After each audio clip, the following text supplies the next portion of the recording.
남을 지적한다는 것. 지적해야 될 때도 있겠죠. 내 부하 직원을, 내 가족을, 혹은 내 윗사람을 해야 될 수도 있을 거예요. 내 주변 사람을 해야 될 수도 있을 거고. 지적할 때 반드시 기억할 것 한 가지 오늘 말씀드리겠습니다. 생각하는 즐거움 G채널 LBC 소장 임철웅입니다.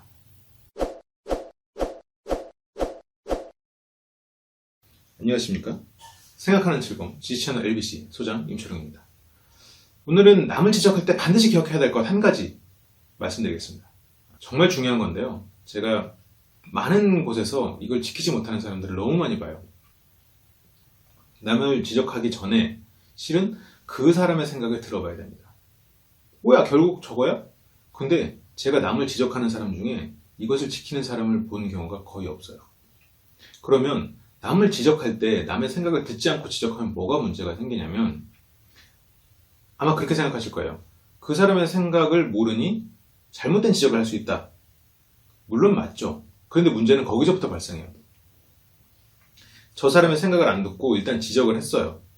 그리고 그 사람의 생각을 나중에 들을 수도 있고 못 들을 수도 있겠죠. 여기서 한 가지 문제가 발생합니다. 정말로 그 사람의 생각을 못 들어버리는 경우가 하나가 발생해요. 자, 두 번째는 그 사람의 생각을 들었을 때 더 큰 문제가 발생해요. 뭐냐면 그 사람의 생각을 들으니 내가 가진 논리와 다르지만 저것도 충분히 옳고 혹은 수용할 수 있는 논리야. 그런데 제가 이미 지적을 했잖아요. 그러면 내 지적을 합리화하기 위해서 상대의 옳은 판단에 대해서 어떻게든 나쁜 부분을 찾아내려고 애를 씁니다. 사람은 한 번 입장을 정해버리면 그것을 바꾸는 것이 쉽지가 않아요. 우리의 사고가 굉장히 유연한 것 같지만 그만큼 유연하기 때문에 한 번 틀에 갇히면 거기서 빠져나오기가 쉽지가 않은 거예요. 내가 그 사람을 지적하는 순간 나는 그것이 틀렸고 내가 옳다라는 입장을 규정해버렸잖아요. 근데 그것의 근거가 확실하지 않아요. 지금 현재로서는 지적을 했을 때. 근데 그 상대가 그것에 대해서 해명을 해요. 그럼 변명으로밖에 안 들리는 거예요. 그래서 저 사람을 계속해서 너는 틀렸다는 걸 어떻게든 만들어내야 되고, 그러다 보면 네가 어려서 그래. 내가 네 머리 꼭대기에 있어. 이거 내가 다 해봤던 거야. 뭔가 그러면서 권위로 누르려고 시작하죠. 그럼 밑에 사람 혹은 그 지적을 받은 사람은 더 불쾌해지는 거예요. 아, 저 사람은 알지도 못하면서 저렇게 권위에만 호소하는구나. 아, 저 사람은 알고 보니까 완전 맹탕이네. 그냥 하는 거라고는 그냥 저렇게 윽박지르는 것밖에 없네. 그러면서 입을 더 닫게 돼요. 그리고 그 사람의 이미 노화돼 버린, 여기서 그러니까 나이가 들었다기보다는 더 이상 팽팽 굴러가지 않는 사고에 실망하게 됩니다. 이건 나이가 어리든 나이가 들었든 누구에게나 발생할 수 있는 일이에요. 사고가 유연하지 않음에 실망하게 되는 거죠. 그러면서 두 사이의 간극은 점점 더 멀어집니다. 그리고 내가 혹시라도 어떤 조직의 장이다. 그런데 계속해서 사람들이 이렇게 대하면요, 조직의 모든 사람들이 다 등을 돌려요. 안 돌린 척 하겠죠. 나는 몰라. 나만 모르는 거야. 점점 그렇게 돼요. 그래서 내가 무언가를 지적할 거리가 생기면, 내가 요즘에 예를 들어서 나이가 들어서 건망증이 많아졌어. 그럼 지적할 거리가 생겼을 때 일단 적어놔요. 일단 메모를 해놓는 거야. 그리고 일단 그 상대의 말을 끝까지 들어봐야 돼.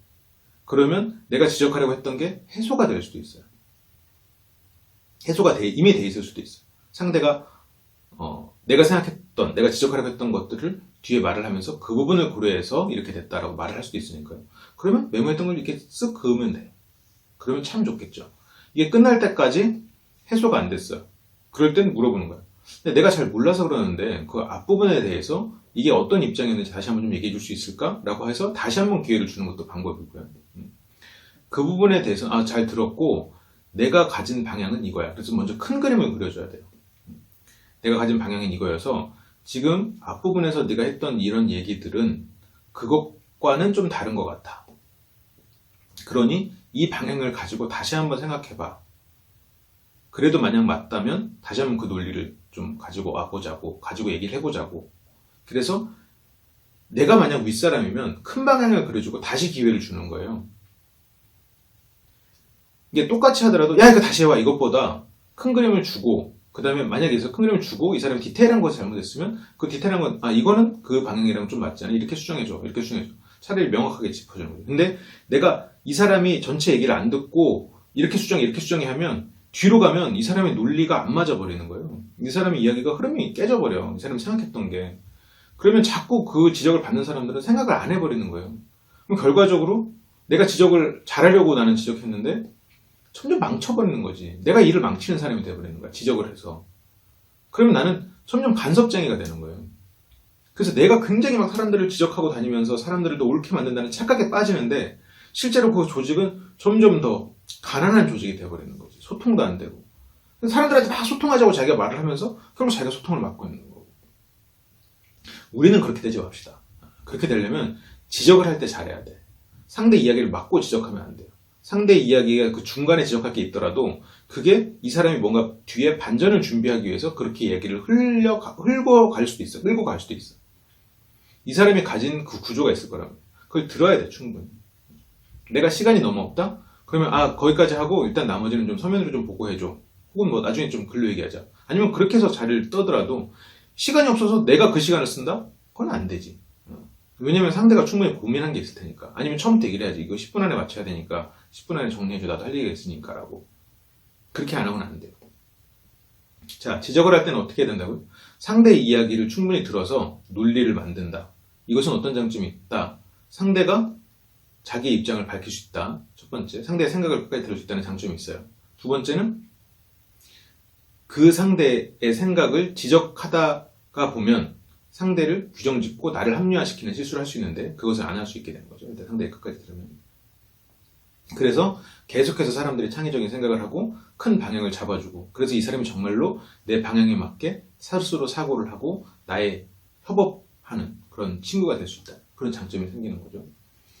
한술에 배부를 수는 없을 수 있어요. 계속해서 이걸 의식하면서 사람들을 대하다 보면 여러분 어느 순간 이 사람들이 여러분들에게 더 솔직하고 여러분들의 방향을 따라주는 그런 프렌드, 동지가 되어 있을 겁니다.